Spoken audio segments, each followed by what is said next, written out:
திருச்செந்தூர் கடற்கரையில் ஏற்பட்ட கடுமையான கடல் அரிப்பு காரணமாக 2 நாட்களில் 50 மீட்டர் நிலத்தில் கடல் அரிப்பு ஏற்பட்டுள்ளது. கூடுதல் விவரங்களை செய்தியாளர் செந்தில் ஆறுமுகத்திடம் கேட்கலாம். செந்தில் ஆறுமுகம், அங்கு நிலவரம் எப்படி இருக்கு? என்னென்ன சேதங்கள் ஏற்பட்டிருக்கிறது? விவரங்களை நீங்க பதிவு செய்யுங்க.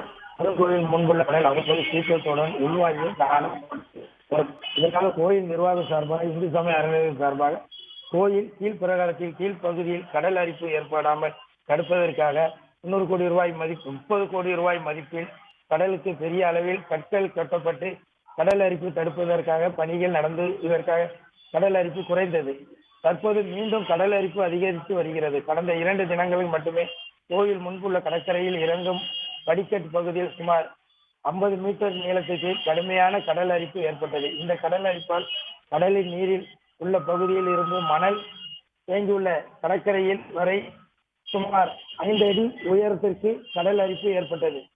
இதனால் பக்தர்கள் கோயில் முன்புள்ள கடற்கரையில் படிக்கட்டில் வழியாக கடலுக்கு இறங்கி நீராடுவது முடியாத நிலை ஏற்பட்டது. எனவே 100 மீட்டர் தள்ளி கடலுக்கு இறங்கி புனித நீராடி நிலையில் உள்ளது. உடனடியாக இந்து சமய அறநிலையத்துறை நிர்வாகம் உரிய நடவடிக்கை எடுக்க கடல் அரிப்பு தடுக்க பக்தர்கள் புனித நீராடுவதை எதுவாக வசதியாக மேற்கொள்ள வேண்டும் என்று பக்தர்கள் கோரிக்கை விடுத்துள்ளனர்.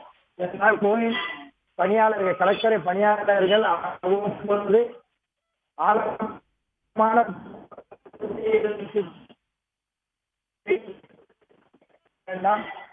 கடல் அரிப்பு இருப்பதால் பாறைகள் அதிகமாக தென்படுவதால் பத்திரமாக குளிக்கும்படி அறிவுறுத்தி வருகிறார்கள். உடனுக்குடன் செய்திகளை தெரிந்து கொள்ள சன் நியூஸ் பெல் ஐகானை கிளிக் பண்ணுங்க.